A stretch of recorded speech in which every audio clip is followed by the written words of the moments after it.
You guys ready? Yep. All right. Hit it.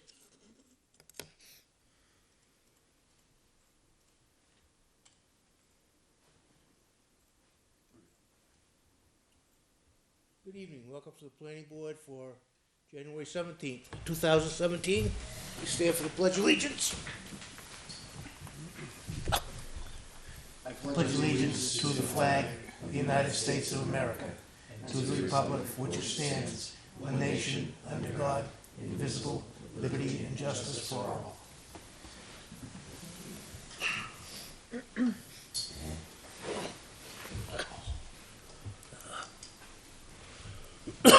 Excuse me.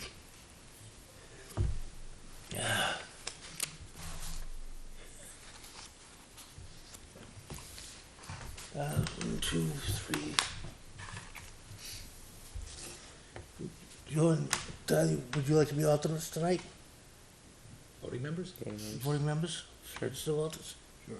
Yep. Tyler and Joe. Yeah? Both of them, yep. No, 6, 7. because Steve is absent, and you can't put Well, that's what we can't. someone in place of the selectman. Unless it's one one regular selectman. member. Sorry about that. Tyler can be the alternate. Okay. Tyler's gonna take it. Okay. Roll call of members present. Tom Young, chair. Russell Blanchett. No, sorry. Russell Blanchett, member. Kimberly Queenan, member. Joe Blanchett, alternate. Tyler Perrin, alternate. Michael Croto, clerk. Dave Samuel, member. Okay. Matt Shoemaker is not with us this evening. And Steve Perry, selectman's rep, is not with us. Master plan update, Jen. All right. We're cruising. So since the last meeting, I took our conversation from the last meeting, and that's been folded into the executive summary. Chapter 1, which is vision, goals, and implementation. Chapter 2, population and housing. And Chapter 8, land use. Since the last meeting, anything that was in track changes up through last meeting, those changes have been accepted in all 4 drafts. The only things that are shown in track changes at this point are changes that have been made since the last meeting, just so we can kind of focus on what's new, what hasn't been there. Even though these are updates and you've been revising the 2002 master plan, when you do finally hold the hearing, it's on what you have today, not the changes that you're making to the existing document. So it'll be adopting fresh and new. So there's no reason to maintain those changes that we've had along the way. Okay, so with that, let's see. I'll start with the executive summary. I'll just kind of hit high level what's changed since the last meeting. If you have, I guess at this point, if you have minutia level edits, flag them and we'll capture them. So in the executive summary, the only changes are page 2 under content. I just changed the title to reflect the new title for chapter 1. Then on page 6, yep. This one sentence here I struck. This is something that I noticed kind of doing a full read through again since the last meeting. Apparently in 2002 there wasn't a vision. And they said a vision will be created. But you've worked on a vision, you had a vision before, you updated the vision. So I just kind of made when we reorganized chapter 1, we put the vision front and center. You're checking that box for your statutory requirements for the master plan, and it just didn't strike me as this sentence was relevant or applicable at this point. I'd agree. Yep. So that's what we've got there.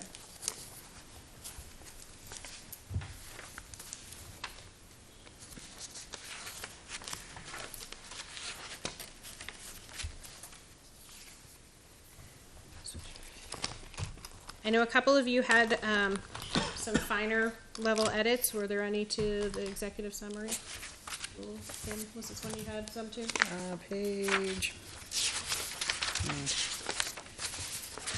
Well, now I have to find it. Hold on. Page 3, section 3. Mhm. If you're in section A, population housing, it's the third paragraph down.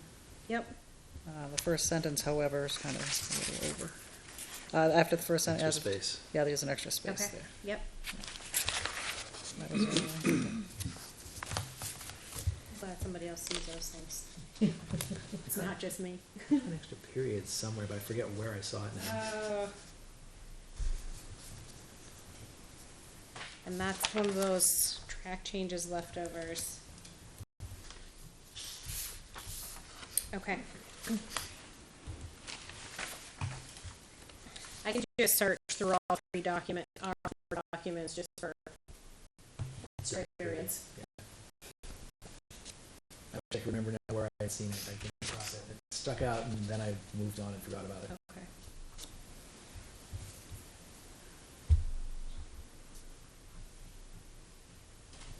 Anything else?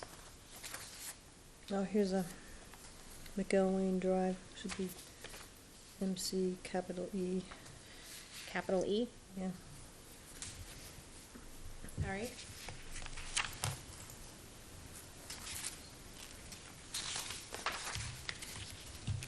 All righty. Good? Aye. All right, chapter 1, vision, goals, and implementation.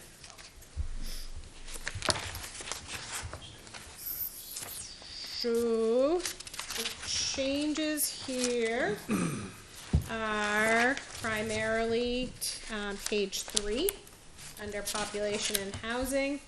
And these are, I think, verbatim what we talked about, and I hope I got the final consensus at the end of the meeting. I think the final consensus, I think, was to strike goal 6, and then the immediately following one, which was 7, becomes 6. We added the verb, encourage, and that was it for changes to the population and housing goals. Actually, oh yeah, I'm sorry. Hmm? Never mind. Oh. You saw it too late. Getting ahead of us? Yes. Okay. The other change and edit I made was under natural resources, and this is something that Joan had requested from the conservation side a while ago, and I was negligent and not adding it in, and this was that conservation easements and/or purchase of development rights as an option for ag preservation.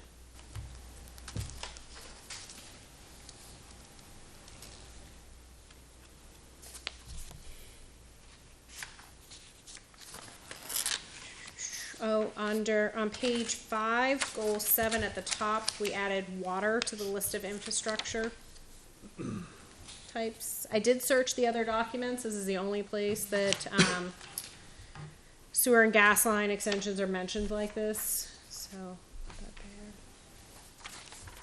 And that was it for changes to chapter 1 since the last meeting.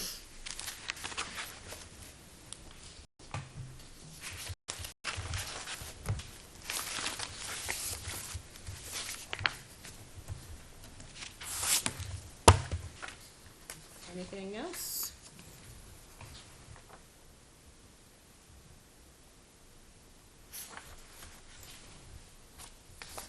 All right then. Chapter 2, cruising along. Okay, so I think the biggest change is just we got rid of all of the track changes. Ooh, I see a spot where we're missing a paragraph return.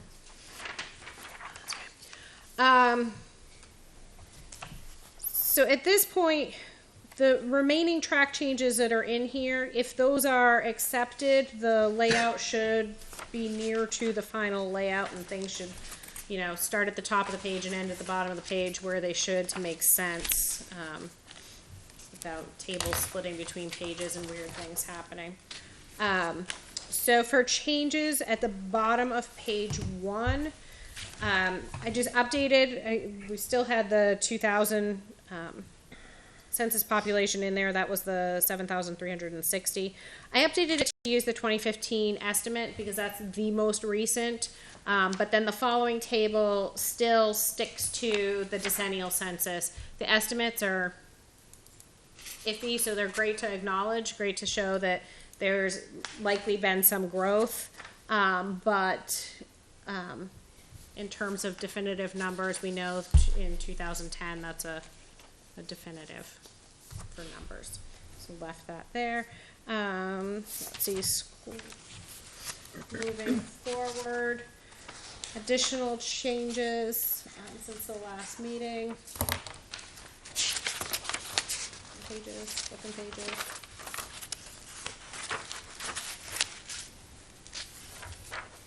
Majority of the changes here were formatting. 217, I think, is the next one. Yeah. Just gonna double check myself to make sure. Bottom of 16, bottom of page 16. Okay, so this is a new paragraph. This ties into the edits that were made to the land use chapter as well. At the last meeting, we talked about how depending on what undeveloped lands we looked at in Litchfield versus be it just the vacant properties in the residential district or agriculture and vacant in the residential district, the potential build out or potential population at build out was very close to the projected population for 2040. So this is kind of tying those numbers together. I did go back and tested the build out numbers. I did find one mistake. So the actual population at build out is slightly higher than what we had in the land use chapter. I had pulled, instead of where it was supposed to say considering vacant properties only, what was the total possible? My typo was I pulled the number from the agricultural only column. So it was less units. So that's where that number popped up a little. For the sake of the population and housing chapter, I kept that conversation of what the potential population at build out is very, very simple, very high level. Just mentioned what that total might be and left it to that other chapter to discuss it. So that is really what the end result is. I think one of the key takeaways is that it might be the heretic kind of statement here. Multifamily is going to be potentially one of your keys for reducing development pressure on agricultural land. Essentially, with multifamily, you kind of get two for the price of one in terms of the amount of land that gets used up per dwelling unit. So it makes it so that the population that is looking to and putting pressure on land in Litchfield to be developed, it makes it so that there's greater development potential elsewhere off of the agricultural land. So it's a trade-off. This is actually something you also addressed in Chapter 8, Section Yes. 1.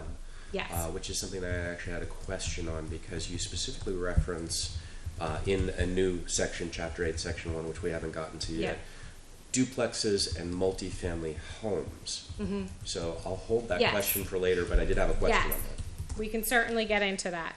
And I don't want to get ahead of you. No, that's okay. We'll definitely get to that. And that is probably the biggest chunk of changes. I went back to the original calculations for all of that, and I reran through all the numbers and all the calculations.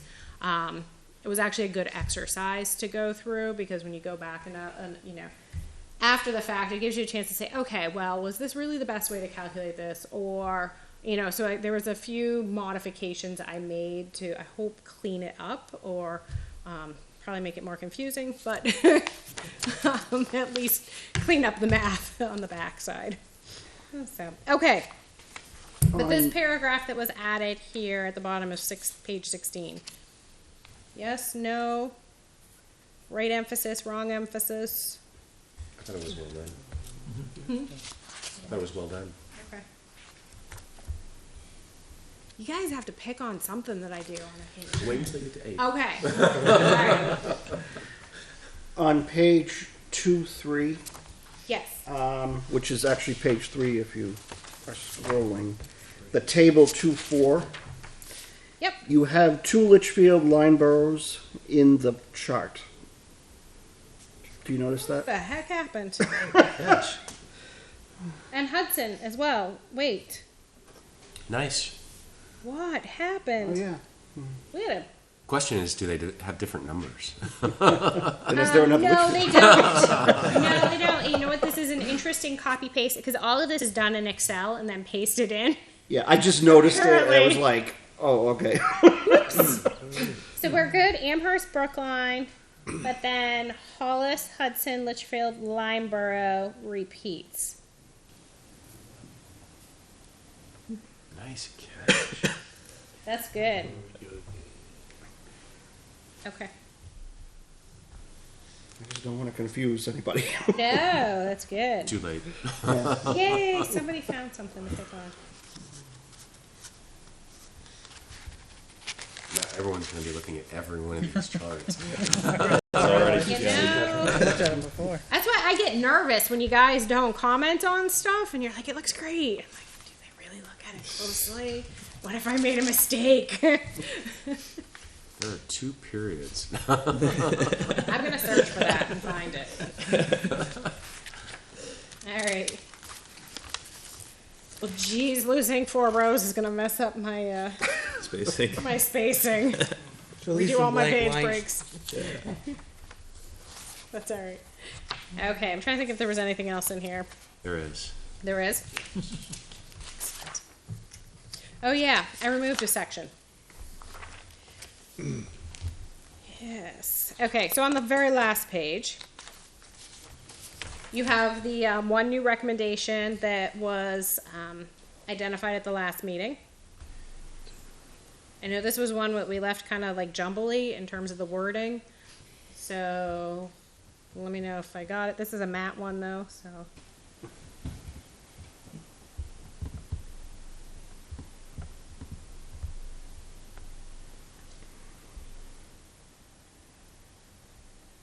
I was fine with it. It works? Okay. So the bit at the end there. Can I ask something about that? Yeah. Did we have a community design plan? I think he was trying to get We were that. talking about creating one. Yeah, Yeah. because that's what he's mentioning here, right? Yeah. So the Is it kind of chapter- out there by itself? Huh? Is this kind of out there by itself? Since Well, I mean, I think by Say, saying it to be here, or we developed. could say or we could say or community design plan or additional master plan chapter, or we can tie it in that way. just because it's kind of, if nobody was in the discussion, they wouldn't know what that meant.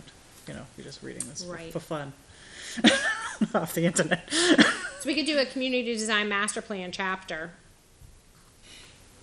Spell it out. Yeah, as part of this effort, specifically referencing back to this would probably be worthy.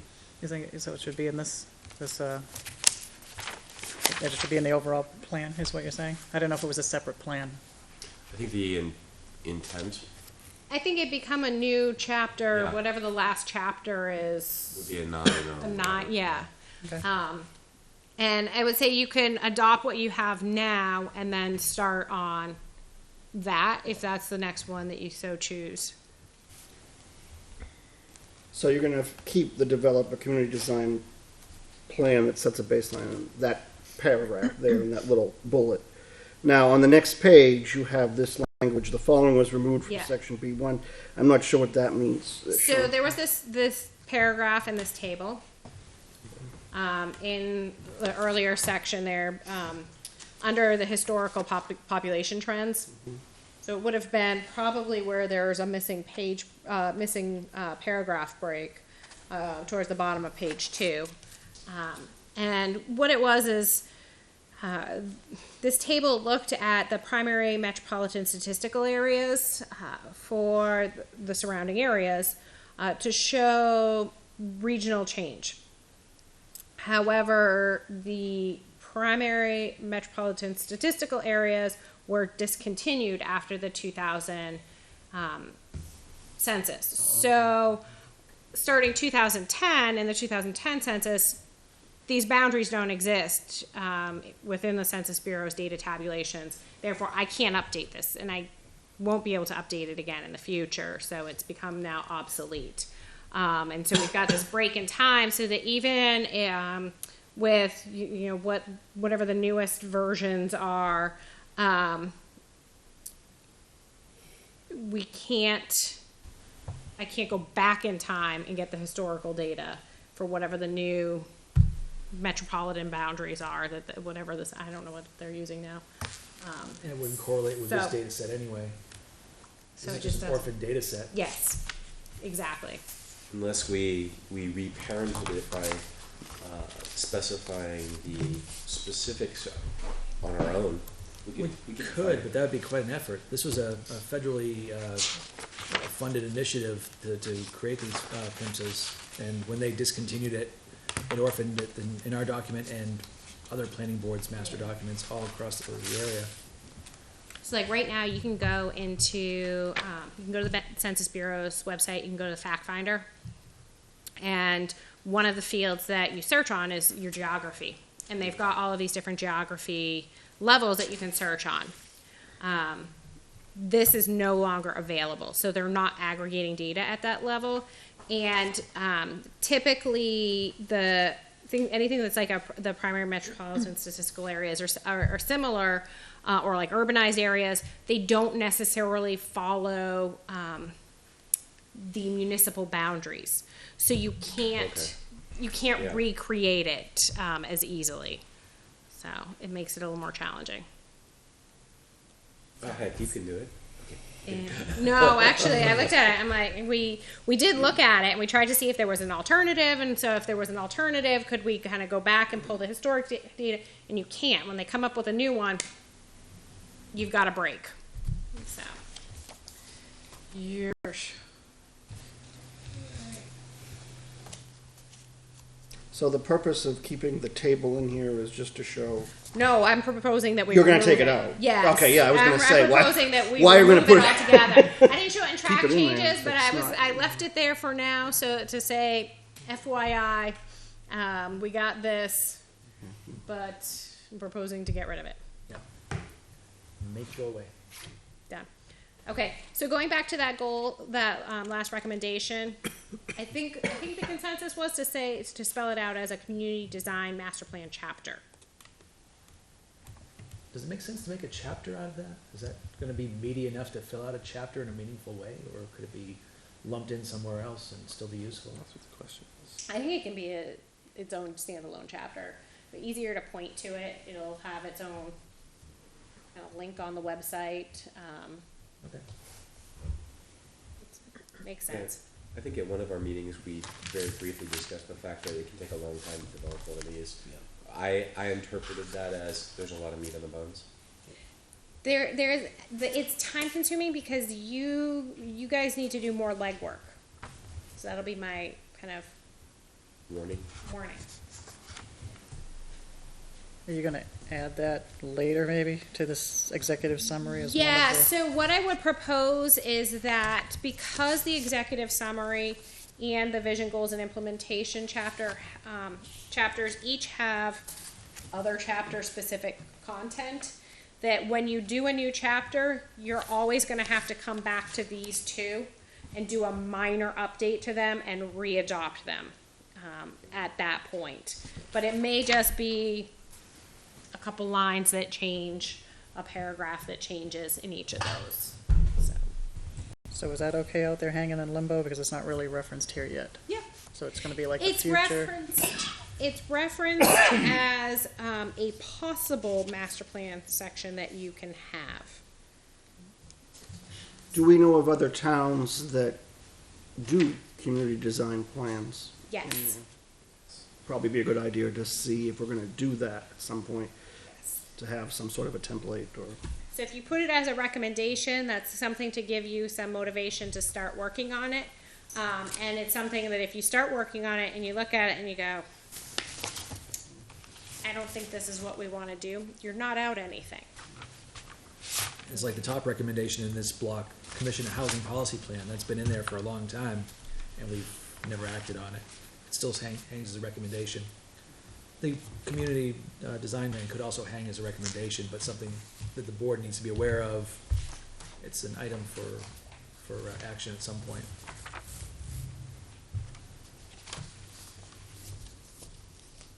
All right. I had a couple of questions on this one, and it may be the presentation in Word document in Google Docs view. But there seemed in the view that I'm looking at to be the better part of a missing page. And I was just wondering if Is there like an empty page? a mostly empty page, and I'm looking for it now. It's 15. And I just wasn't clear. Again, it may be just the view that I'm looking at. Yeah, mine is 11-7. Interesting. Sometimes they do that there. They say it's intentionally left. It's gotta be blank. Word. So I 'cause- printed, Cause I'm looking at the, I printed from the PDF. yeah, the PDF seems fine. This is PDF. Yeah. Yeah, I printed from the PDF as posted to the website. So for page 15, do you have something that has got some charts Has that look something like that? on a different page. Okay, so something might have happened with the pagination. We had that on 16. Again, it could just be the On Word. quirkiness associated with the documents. Yeah. Weird. 15 So I'm going to take you to another one. PDF was Yeah. invented. On my 14, Yep. which is, I got to be specific about it, number 11, housing affordability. In 11. That should be 7. Are you working from the Word file version again? Yes, in Google Docs. In Google Docs? So, maybe I shouldn't be. I'm getting Might the wanna try the look. PDF. If you use the Word files, Google completely mucks up formatting something fierce. Okay, so then I'm just going to ignore everything and trust that it's all good.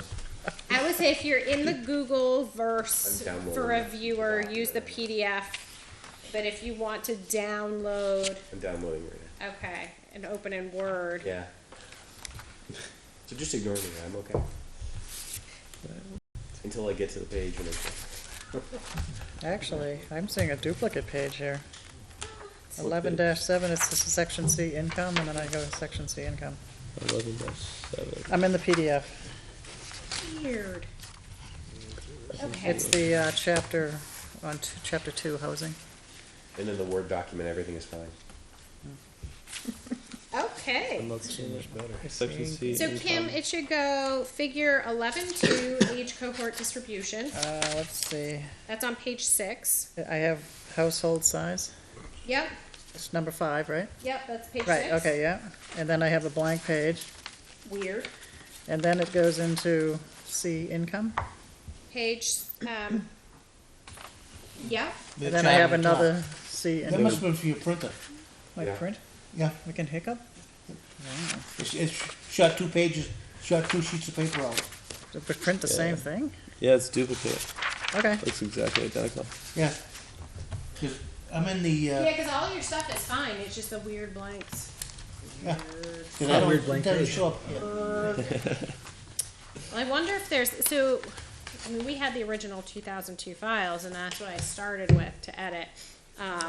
So goodness only knows if there's some old Hidden formatting. hidden formatting. I did spend on Friday a bit of time mostly just going through and cleaning the formatting, trying to get rid of that, any of that funky stuff. Again, I can only test it on our system and our printer, and it all looks good and works good. It is good. And it looks just fine in the Word version, so. Okay, I'm done. Thank you. all right. Stop viewing Word documents in Google. All right, anything else on population and housing?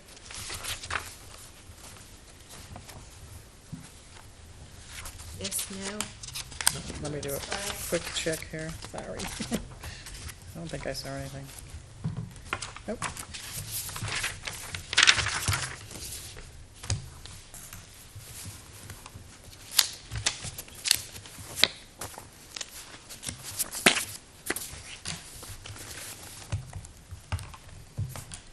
Ready to move on to chapter 8?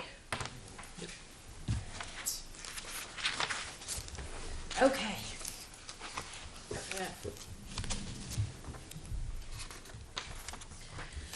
All right, so again, formatting.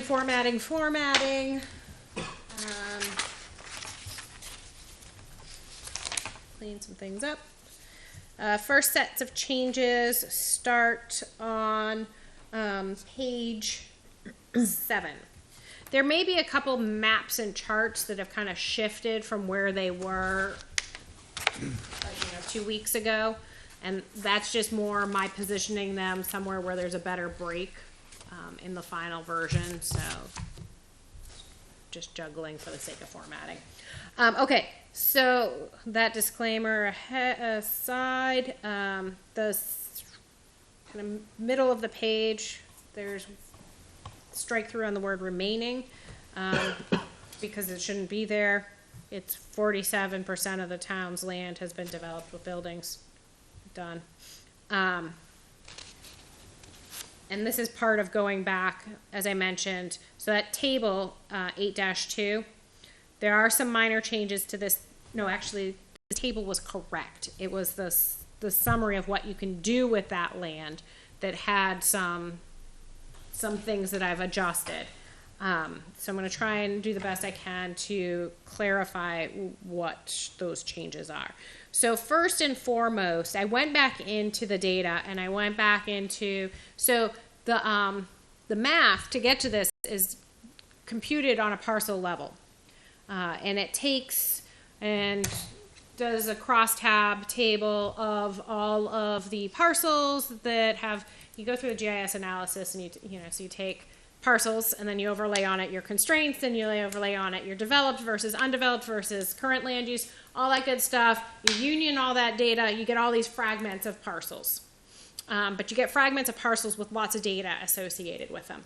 So then we'd run and do a crosstab query on those results, that union to GIS data, to get this table, which also means I can go back to that data and say, okay, well, if I wanted to parse this out a little bit further, how can I do that? So that's what I did last week, is I went back, queried things out, and one of the things I wanted to check was whether any parcels smaller than 1 acre were weeded out when we did the computation of what could be developed.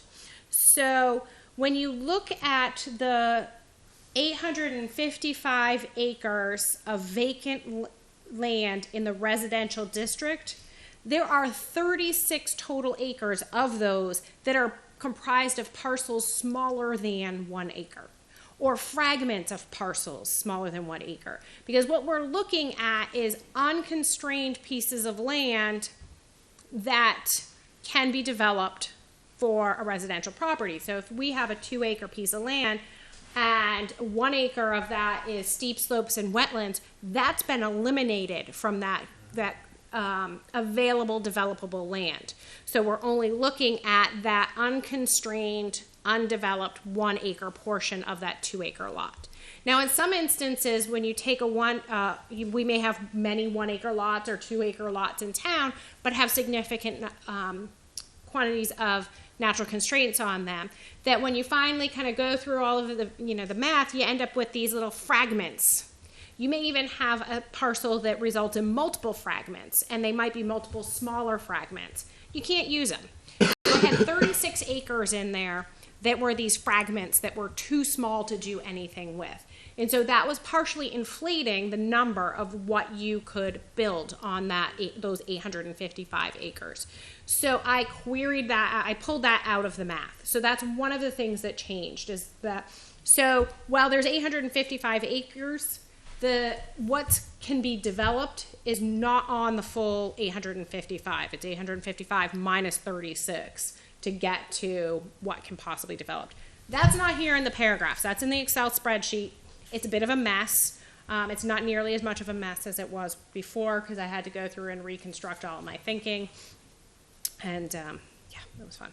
Wouldn't it be good to add that in here, because the title of the table is constrained and developable land area? Yeah, we could make a mention that there are additional, that there's so many acres. Because if we're overinflating it, we are right by definition overestimating the amount of developable land. Therefore, our 2040 estimate about being constrained for our housing units Okay. is actually sooner.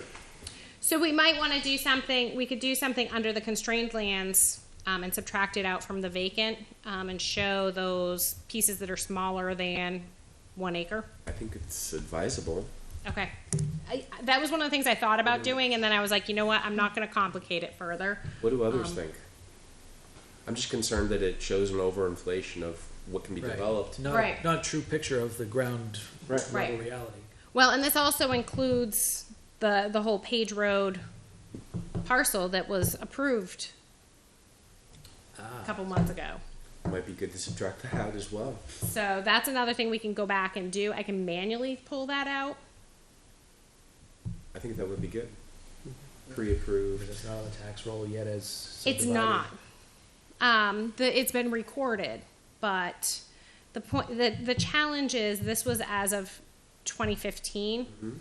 So where that's one larger thing, it's probably easier to go in and pull it. What you're suggesting and concerned about is there may be more. No, the year, because it's 2015 and. Yeah, approved in there's not a 2016. lot if there is. That was a real light year for building. It was. We did have the was the Hamel winter? Circle stuff. It was prior. Yeah. Was it prior? That, What that, about the extension? that should come out though, that should, all that was 2015, I think. I think so. I think the more accurate we can be in the projection, the more confidence we can have in the 2040 timeline. I understand. So here's my thought though. We pull out 1 or 2, or even just 1, because of the way you get pieces of parcels.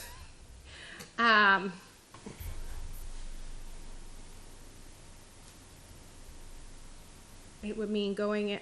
Probably could do it.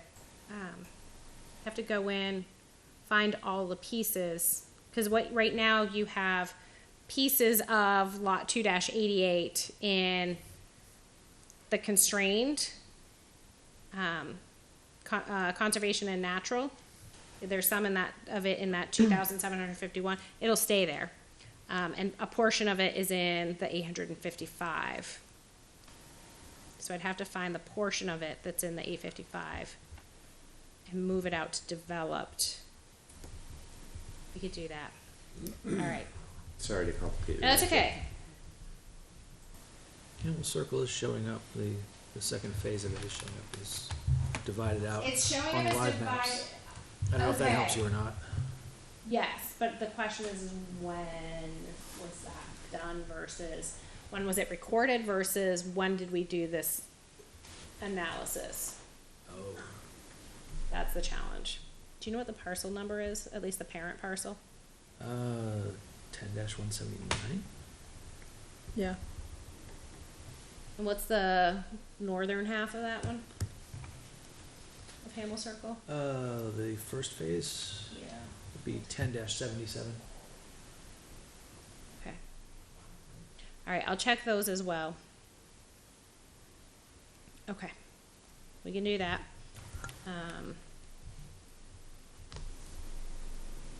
So that's going to developed. So that's going to change. There's a couple things that kind of trickle down. That's okay. Sorry, didn't mean to. No, make it's it all more right. I just want to complicated. think. Give me a map and I go crazy. Update those. All right, I'm gonna, so those are it'll be faster for me to go in and manually find these pieces and manually move things from one column to the other than it would be to go back and rerun the analysis. That and Christina, who did the analysis, left back in the beginning of November, and her replacement doesn't start for another week. So. So. And I All don't in favor of suppose doing it I need manually? to redo All in favor of doing it manually? Yes. we can do that. Okay, so that 1 acre piece. All right, so we're going to add a column for parcel fragments. Okay. A great column. Crumbs. Yes. Well, I already have that number. I have, so that's easy. So, I just need to make sure there's no 2-88s in it. We got it. All right. Let's get there. All right, then. So, page 8. Can we turn the page? Oh, wait, page 8 is just a map. Nice. Page 9. Okay, so with the understanding that some of these numbers are going to get tweaked and changed a little, just some heads up, like the second paragraph, second line, the 1065 was corrected to 1035. I don't know why it said 1065. I think it was a typo. So that was one of those things that was good to go back and check. Although that number will now, that'll change slightly because of the page road piece. Okay, next. The next piece was okay, so, sorry. Build up to 11,292. So why did this number? This number is lower because I think I was going off of 1065, which wasn't correct.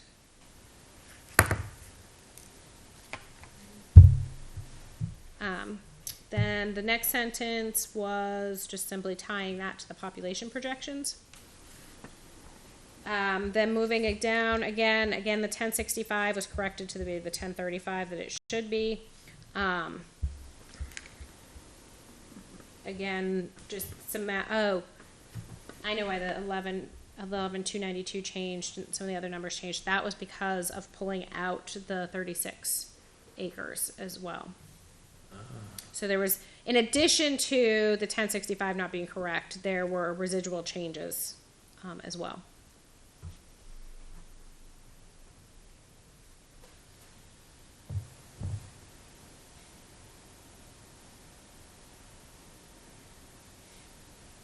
Double check that too. Okay. All right.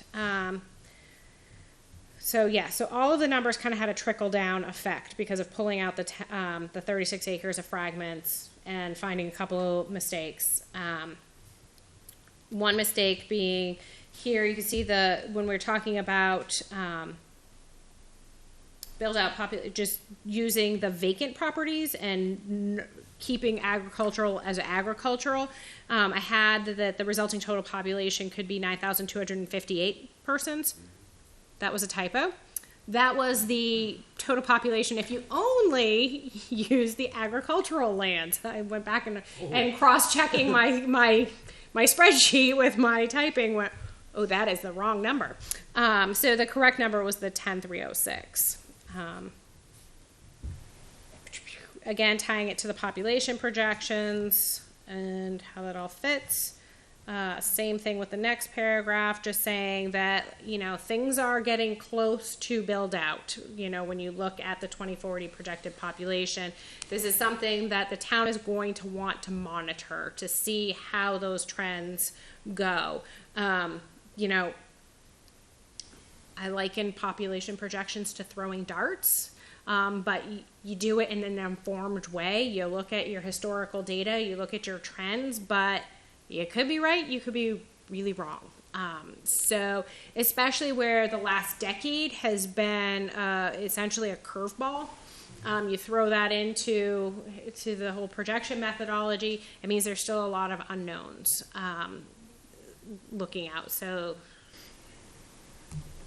you don't know.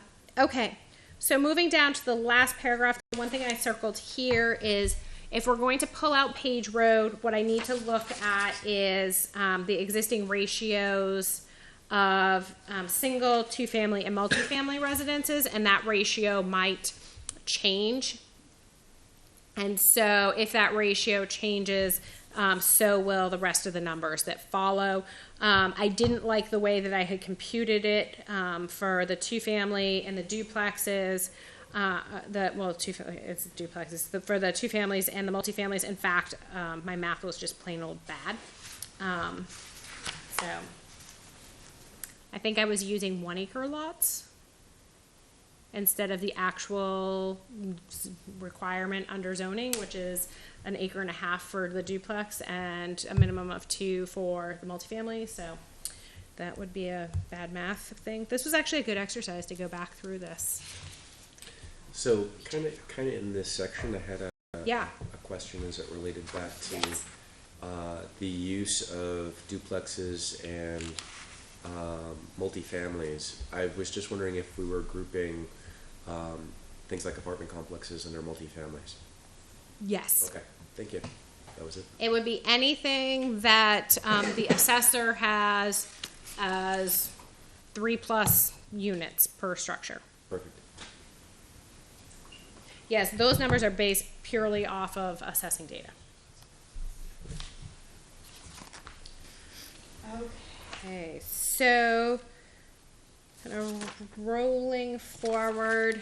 The other change I did is in looking at the question of, okay, in a more realistic universe, we might say that we get, a more proportionate distribution of development types. It's not all going to just be single family, so why do the math just purely on single family?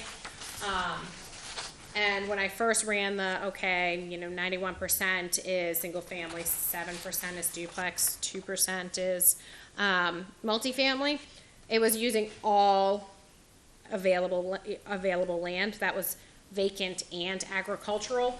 And if we're looking at that potential to avoid agricultural, I wanted to know what the potential was if we left agricultural out of the math. So added the new line there at the top of page 10 that just says, excluding the ag lands, what could we potentially have for totals? So that's what was added there. Let's see. Just kind of updated then that next paragraph, that second paragraph on page 10.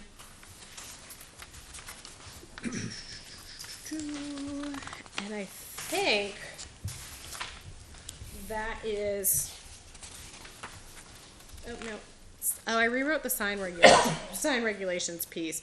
As I reread this, I went, oh my gosh, that's ancient. So there's your extra period. Oh, yeah. Ha! Yep. Sign regulations. What page? You think? I'm on 16, I just got Sign there. regulations. So page 16 under sign regulations. In the middle of that paragraph is an extra period, but that paragraph's rewritten to correspond to what your sign regulations say today. The way it was worded sounded pretty, in the old version, sounded pretty unconstitutional and not really reflective of what your sign ordinance even said, or even what your sign ordinance said in the recent past. Okay, so under recommendations, I picked up verbatim the same new recommendation from housing and population. Flunked it in here. So, I had a question on the term community Yeah. build out. Is that Yeah. a term of art that is used in planning that Yes. describes something? And if so, should we be a little bit more layperson in that term? If all the land available in town were developed to the maximum potential possible under current zoning, that would be built out. I understand. I kind of understood it before I asked. And the that's question. why we go with I'm just- jargon. Well, I was Yeah. wondering, could we simplify that to something that's more explicit, such as, maybe that's not simplifying, but Okay, but laying it out a little bit more. give it a definition, Yeah. or maybe would it be okay if it's like the first time the word build out is used, we give a definition and then use That's awesome. build out from there? Okay. That works for me. We can do that. Yeah, because it sounded finite. I knew what it meant. Yeah, but it did say But- finite, and then, okay, then you're hitting the farmland, and then you're hitting the I was just conservation land. wondering, are we, you know? are we making an assumption that everybody who reads that is gonna understand what it means? Trying to remember back when I first saw it, back in 2002 or so, when the master plan was last updated, and there were a lot of conversations about the build-out. It was long before I became involved with this, and I just had an understanding as a layperson, and build-out to me meant pretty much what it's been described as. So maybe the average layperson deserves a bit more credit. Putting a definition up front, at least one time would help. Build-out, Okay. everything everywhere, covered. Yeah. It's just that built out. And we don't need a planning board anymore, we need a redevelopment board. An urban Exactly. infill. Future work. All right. Okay. Are you ready for my 9 questions? Yes. You ready? Actually, you covered Do you have the right every page single numbers? one of them. You covered every single one of them. I only had 3, and Oh, you okay. covered every single one of them. Okay. Good. Handy dandy.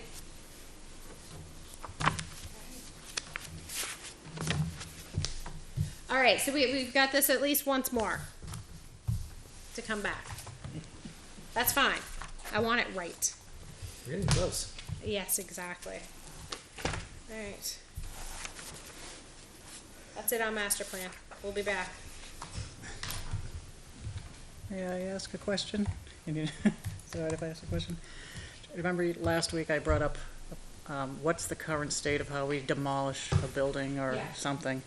And the only thing I could see was we can look at it at the site regulation piece, but 3 of the 4 documents tonight do want the balance between the history of the town and growth, which is great.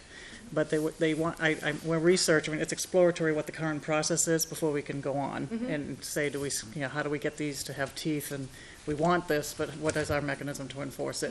So what happened was, it started out as if a building was paid for with town money and funding, or maybe something on Route 3A that is older.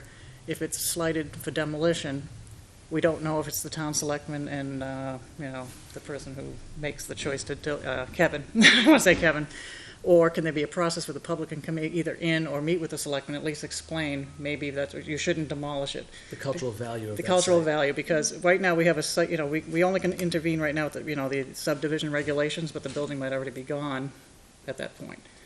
So I don't know where it goes in the documents. I don't think it goes in these documents, but we have to get a current understanding of what it is today and then see if we can even Okay. have a process, for that.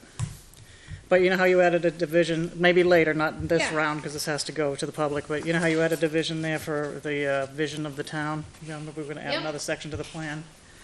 Maybe there would be a section on that, or at least define a process, or maybe the town votes they don't want a process, but at least get the question out there. Well, what Is I'm it a value? wondering is, even as a start, and under the land use chapter, we should have a recommendation that says research, research mechanisms to enable public comment Yeah. prior to demolition of historic structures. I came up with notes where it could be put in, but we would have to Okay. run it by, I don't know the process to even put it out there for everybody to look at. That's what I want to discuss. Bring them up. And it's probably not for here. You want to do it now? I mean, I had a few, but again, I don't know if this is where you want to take this meeting now or not. Okay. So again, I think Steve Perry is going to explore how it currently works today. If a building's slated for demolition, who makes the decision and how it works. Yep. Then it will be, how do we explore, can the town have input, or people want to meet the selectmen, or maybe a town meeting, if that's even going to happen. That's step 2. And then if it did happen, where would we put it in here to cross-reference some of these documents? Okay. So I had notes, but they're all over the place, but you had a constraints section. Let me just go by page. I'm in chapter 8, land use. Yep. Again, these are just quick notes. I said, let's see, page 3.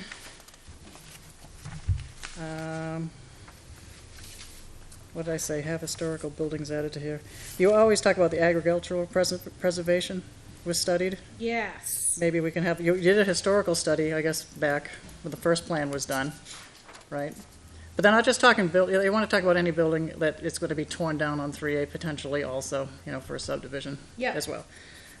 So, we're always talking about anything with promoting conservation, like line 1/5 one down, and agriculture resources discussed, maybe historical buildings as well. And again, we can have an offline discussion or however format this works, but I have other edits in here where we could put it. Okay. Section D on page 6, development constraints. We could put, you have, conservation lands, wetlands, floodplains, steep slopes, maybe something with historical buildings. No can do. Okay? So wait, though, where we're talking about where under development constraints. Yeah, of land, developing constraints Yeah. of land. So here's why it's a no can do.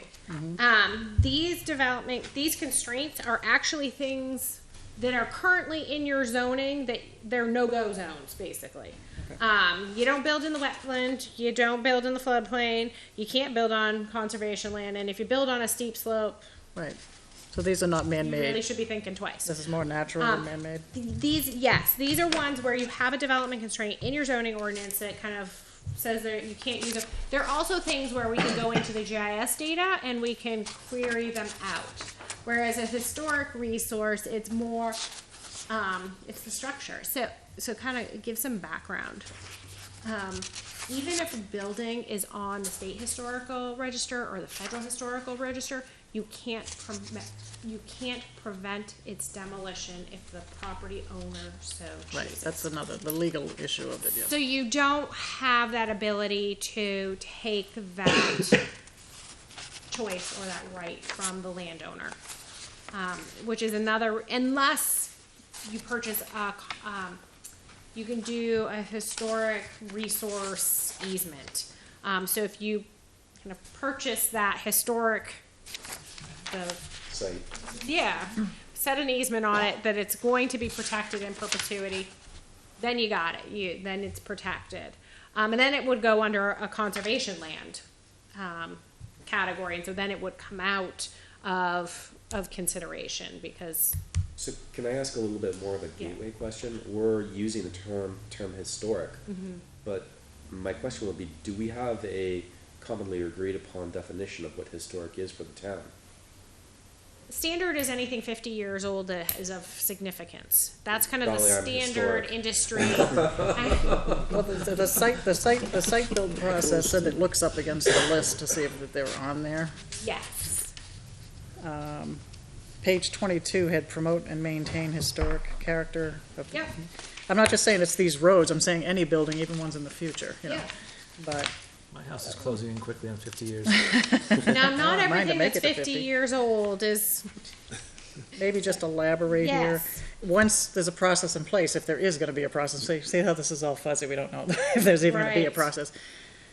So, Right. So I guess what I would say is you flagged it that this is a priority. The next question is the how and the implementation, and that's a separate piece. So on one hand, your master plan, you want to get it as specific as possible and say, look, this is the goal and this is how we're going to achieve it.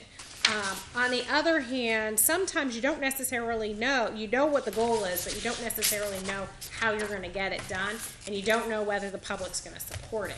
So it's okay to kind of put something out there to be on the radar and leave it open-ended for how you're going to implement it and address it. So the goal would be to encourage the preservation of locations, buildings and such Right. of historical or cultural significance. Right. Which is why I think I would recommend, adding something in here as a recommendation that is research, demolition review processes to ensure public input. yeah. Okay. Yeah, but again, this is not my, whatever you all agree on here. I have to follow the process here as well. So if, they have to, So, if I could make a recommendation, I think that, as we're talking about what it is we're up to, I know that there's a desire to bring this to the public for the vote. What I would recommend is holding off on adding any specifics in the base part of the plan, but perhaps adding it as a recommendation Yeah, that it I be agree. addressed Yeah. in some way, shape, or form, and then in the same way that we're talking about the community design plan, we can have a conversation in the next year before we go back to the public about the process and what historic is and how we'll define it and what we want to do in order to preserve the history of the town. So you do have a historic resources chapter that was done in 2002. That would probably be an easy one to update, and that's where you would get into kind of thinking about and better articulating some recommendations. Just what the process is Yeah. first, and then if the town's up for input, you know.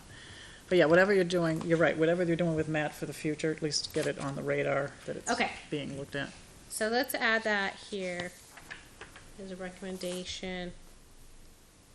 Or just to research it, right? Yeah. I mean, not And saying there's a we're whole going to do section it. here that just says it is also recommended that the planning board, this is at midway through on page 24. It says it's also recommended that the planning board investigate the following innovative land use controls and other initiatives as potential tools to preserve community character, support and protect agriculture, and we can add historic resources. And it doesn't have to be the historical carefully society, just the public, right? Yeah. Because it's, Yeah. yeah, okay. Okay, so let's look at, so here we'll add research.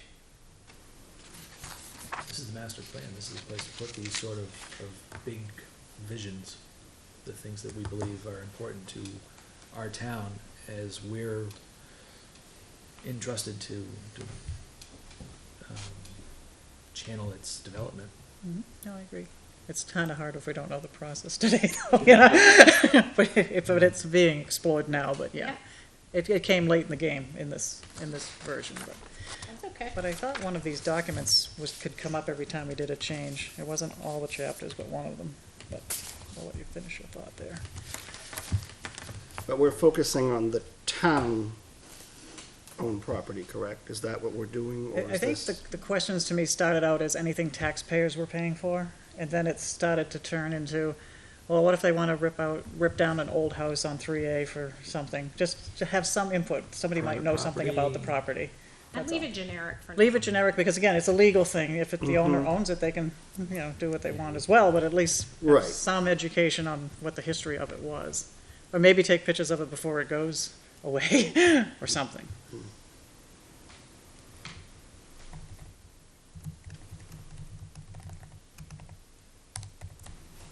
And it may not be welcome, this type of Well, thing. the only thing with that is, I mean, it's property rights that you're dealing with, and that might pose a potential problem because people are very sensitive, I guess, there's the word. to Perception of a taking of. What their, yeah, exactly.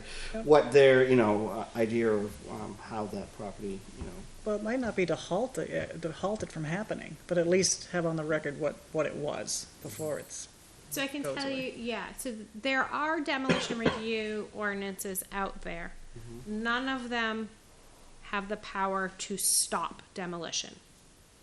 All they have the power to do is provide an opportunity for public input. And again, it gets back to that we don't have a legal right to stop a property owner from tearing something down that's on their property. However, the way development review ordinances are structured is it creates a pause, and it gives, I think it's a 30-day window of notice before a structure is torn down. It gives the public a chance to comment. It gives the public a chance to tug on the heartstrings of the property owner. It also creates an opportunity so that if there's somebody else who can come in with the dollars to preserve that property or acquire it, it gives that an opportunity to happen. And it allows something to change. So it just, all it does is it creates time so that the public has a chance to have a say in the process, or at least have their voices heard, and a chance for an alternate outcome to potentially come to fruition. But it doesn't promise anything. And there are instances where things have had, Concord has a demolition review ordinance.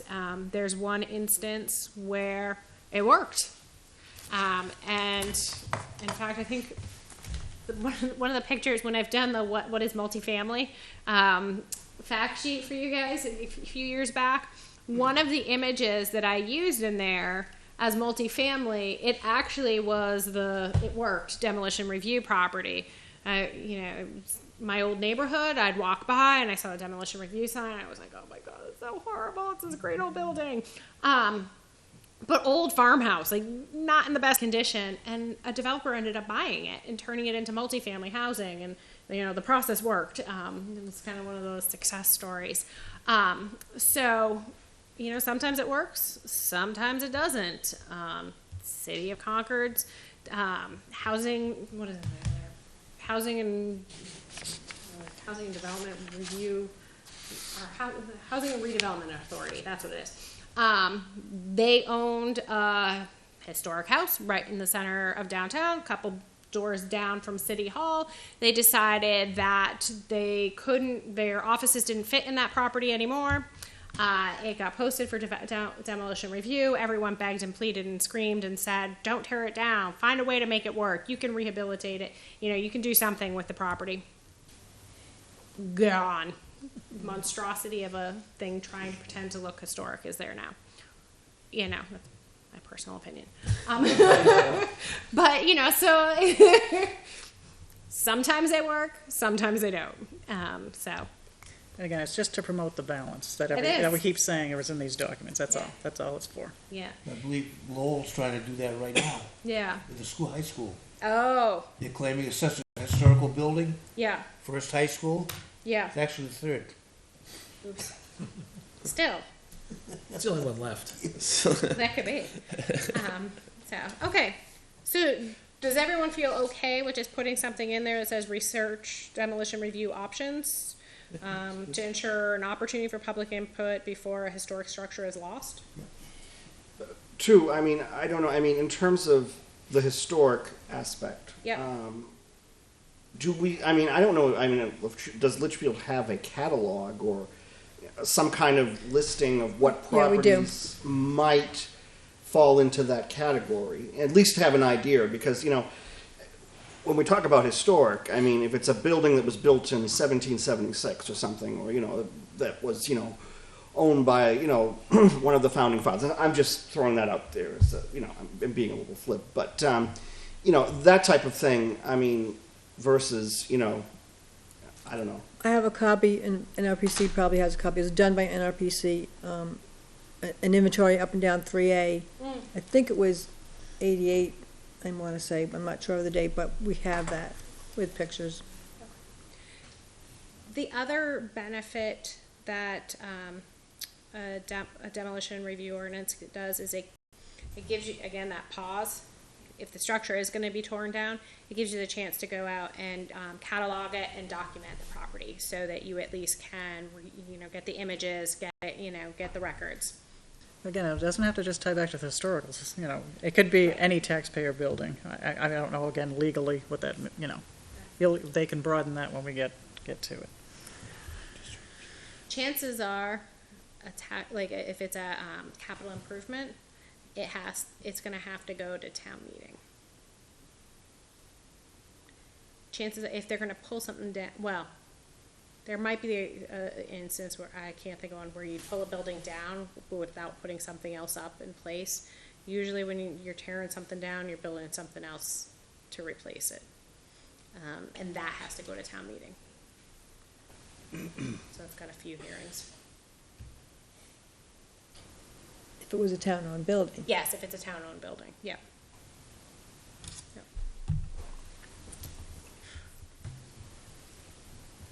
All right. Anyone got anything else? Conversation prompted me to go through chapter 7 of the master plan, the historic resources. We should, We can look at that. yeah, we should look at that sometime.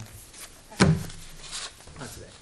Not today. We're gonna get these ones nailed down. And then we'll put it out there and we may have to have secret ballot voting as to which chapter goes next. That way no one gets offended if their chapter isn't picked. So didn't vote for my chapter. Okay, Joan, Mm-hmm. the update on the, map 2 lot 88. Yes, Jen and I met this morning with Jim Petropoulos from Hayner Swanson, the engineer. And he went over the changes from the notice of decision. And he likes to do that before he prints all the copies and it, gets all the Everything's all set. signed, sealed, should be all set. That's good. And the upcoming project. You can talk about that. Okay, so rather than get too in the weeds on the upcoming project, there is a site plan coming. The applicant will come to speak with you conceptually at your next meeting. So I will let them tell you what site it is and everything, so I don't start prejudging it before they get here. So they're just coming for a conceptual consult, just to say, hi, this is what we're thinking of doing. There will not be a formal plan at that time, but they're gearing up to get things moving in that direction. I think they're planning to submit for April. Residential, commercial, industrial? Commercial. So this is a site plan, a commercial site plan application. So I think the thing we wanted to just touch base on tonight was more, let's brush up on how to review a site plan if it's commercial development. Because so far for most of you, you've only had one site plan and it was multifamily. And so commercial is a new game. Sort of, but not really. And anybody want a hard copy of the site plan regulations? I can print those off if you want a hard copy. Sure. Are the new versions of the site plan regulations online? I sent them out, I don't know, I didn't check to see if they're there yet. Okay. And we also want to know about a site walk, because they want to do a joint conservation planning site walk. So the question was, can anybody be available 4:30 into February, when it gets a little bit lighter in the day? Was it Tuesday? Any day day. of the Instead week. of doing a Saturday, any day of the week, can we start at, say, 4:30? Are they going to actually want to do that in February, or are they going to want to wait until they have an actual submission? That's another question. Yeah, they would want to wait till after the submission. 'Cause They that's said, what- they were telling me when the sunset was in February, but they would, you Yeah, really they have to knew wait it'd be till later. submission. Yeah. Submission in March. But the So we- question was, can people be here by 4:30, or be up I could to be the site? Okay. Joan, do you remember when you sent out the soft copy of the commercial? The site plan regs? Yes. I gave them to John Brunel to put on the website, and I don't think I sent them to each of you. I can. Joan can. That would be great. I'd much prefer that to a hard copy. Okay. The town website is showing the latest revision was December 6th, 2016. Oh, perfect. Excellent. Then they've been updated. I'll find them there. Perfect. Okay.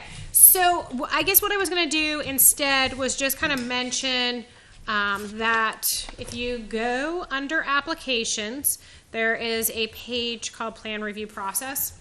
The first link, or if you look down below, the second file posted below, it's the Planning Board Basics and Bylaws Plan Review subset. This is a subset of a larger presentation that I have that I just kind of pull from as we need it. This was posted over 6 months ago, before you had your last site plan application in subdivision. In there, this chopped off my pages. There's a bunch of pages that are just generally, this is what, your bylaws say, this is when you meet, there's a little bit on subdivision applications, and then it gets into site plan review regulations. And so, I'm just gonna mention, there's the site plan regs, well, I guess they are a little bit long. There's a lot in there. And if you go through the application checklist, it doesn't seem like there's nearly as much. So when they do their checklist, it's like, did you include this? Did you include that? Kind of glosses over the meat. So I definitely recommend skimming through the site plan regulations to get a feel for what your regulations say and what they're looking for from an application. And so giving you kind of that big picture, you're looking at how cars, any vehicles get in and out of the site. Are there any conflicts between how vehicles move through the site and pedestrians move through the site? Do you have people, employees or customers that are pulling in, parking? Is there any conflicts with how they get from their parking space to the door versus other traffic on the site? Emergency vehicles, can they get in and out? So these are just some of the things that you're going to want to think about when you get the application and review it. Drainage, where's your water going? I like to think of site plan review as by and large a review of where and how things are moving on the site. What's moving on the site and how is it moving? So it's people, it's cars, it's water, light might not be moving, but it's piece that you interact with on the site. Trash. Where is your trash? Where is your sewage, septic going? Are there other environmental factors that those things are intersecting with inappropriately or appropriately? If you look at the site and you notice that there's some hills or some streams, how will that affect how water moves on the site or people move on the site? Or where your septic tank is located and where your things that you don't want moving on your site start moving on your site. Is there landscaping proposed? Because you have landscaping requirements. So you want your site to look good. So what are they giving you for a landscaping plan? Signs. Are there signs proposed? Do they look good on the site? Are they kind of ugly and obnoxious? Nothing that I'm saying here is we haven't seen the plans yet, so I have no idea what they're bringing in. Buffers. So do you have wetland buffers? Do you have shoreline buffers? Do you have septic? But everyone's, you got your septic in your well radius. Is there water available? Is there public water available, or are they on well? Compatibility. How does it fit in with its surrounding neighbors? Mentioned wetlands. How's the building situated on the site? Does it make sense the way the building is placed on the site? And that might even be like, does it make sense what you have on the north side of the building versus the south side of the building? Remember, this is using a Concord example. An applicant came in and she's building a climbing wall gym. And the planning board or the design review committee that I sit on, why do you have this big, solid, massive wall facing the street as you drive into this site? And she said, because that's the north side of the lot, and that's where my climbing walls are. If I spin this and put my doors and my shorter wall on that side of the street, I'm now cooking all of my climbers on the south side of the wall, on the south side of the building. So things like that. So she was thinking based on what was the best orientation for that building on the lot, and then how did that then fit in with the greater context as well. So when she compromised on the design of that big massive wall, and she actually did this really nice art feature on the side of it, so that it wasn't this big ugly wall as you drive into the site. It had a nice artistic component, it looks good. But she still got to orient her building the way she needed to. So those things like that are things that you can be thinking about in that review. Floodplains, stormwater, I think I mentioned, lighting I mentioned. The rest is more, going down the list, is more procedural stuff. Standard stuff, they're due 21 days before their hearing. We did mention to them that we'd love to get a PDF packet to post. So hopefully those 21 days beforehand we'll have a PDF packet, and we can work to get a site up on your Google site as soon as we have a packet, so you can have as much time as possible to review through the plan materials. I usually try and have my staff review available generally about a week before the meeting or before the hearing. And I won't always post that right away because I'll send that to the applicant, and sometimes they'll say, oh, let me fix a couple things. And they'll make some tweaks, and they'll have that available. So depending on what they can tweak or what they don't tweak, be what I post. It's usually just like little errors, things like that, or errors they'll hold on to. Okay, hearing process, same as we've done for the subdivisions and the other site plans. And, again, applicants, they're looking to know, they want to know what's expected of them. They want you to be forthright with them. Ask questions. They expect that. But they also expect some predictability. So no random curveballs. But definitely, if you have a question, ask it. Plan review tips. So before you guys show up, so you know where your site is, you can do some research before you come into the meeting, into the hearing. You'll have your site. You'll know where the site is. You can go online. You can look at Google Maps. You can look at Bing. You can Google Street View. Do all the research you want in advance. We may even have the site walk before the hearing. That's possible, depending on when we schedule it. Go from there. If you have a paper copy, or if you're working on your computer and you can mark up on the screen, it often helps to color and outline what you're looking at, because then things start popping off the page as you're looking through it.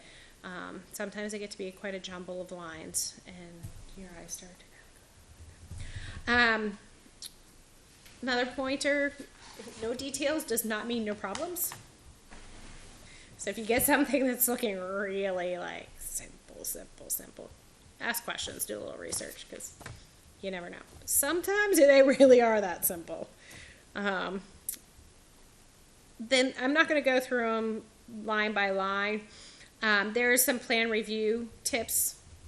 There's a couple pages of plan review tips, or a couple slides of plan review tips. Just the things to think about as you're looking at the site. Some questions you can ask as you're reviewing, just to help you get a feel for what's going on the site and how it aligns with your regulations. And that, I think, is kind of in a nutshell a quick review of How to review. How to review. A review of how to review. Yes. Traffic circulation. For how to review and a recommendation to how to recommendation. This is getting more and more twisted. Any committee reports, Michael? I believe the Lower Merrimack River Advisory Committee is supposed to meet on January 28th. I haven't been given a updated email, but I know that was the last time that they proposed to have a meeting. So I'll obviously keep you updated. But yeah, if anyone's interested, let me know.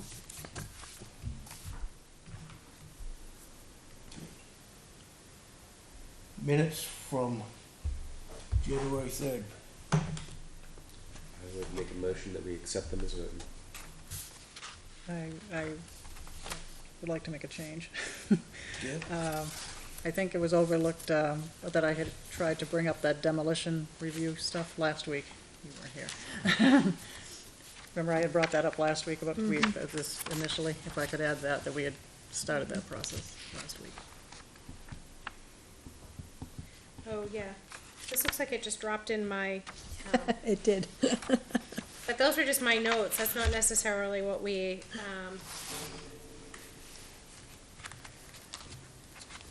did. So executive summary, first bullet's fine. Second bullet's fine. That third bullet was added. Chapter 1, I tried to find myself twice. retitle the chapter, that's fine. That's fine. That's fine. I would, the 1, 2, 3, 4th bullet under chapter 1, I would strike. Because we didn't really get into it. And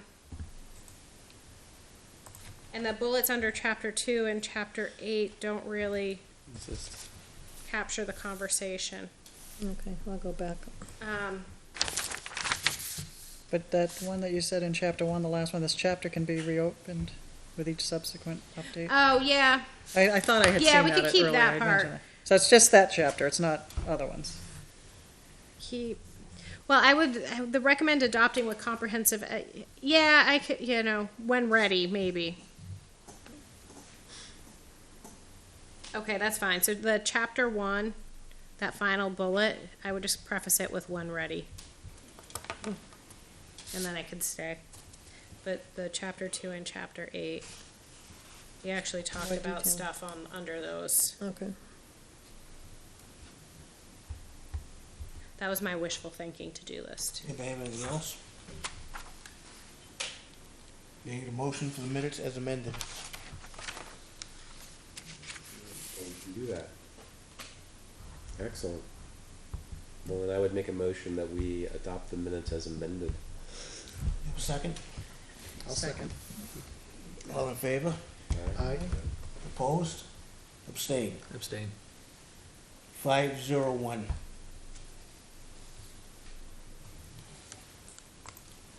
Okay. Our next meeting will be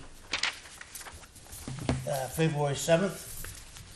Does anyone have anything else to bring up this evening?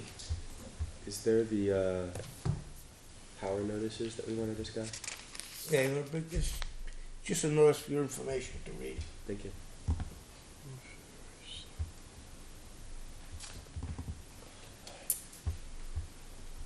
Anything else? Do I have a motion to adjourn? So moved. Have a second? Second. All in favor? Aye. Opposed? Abstained? Passes 700. 600.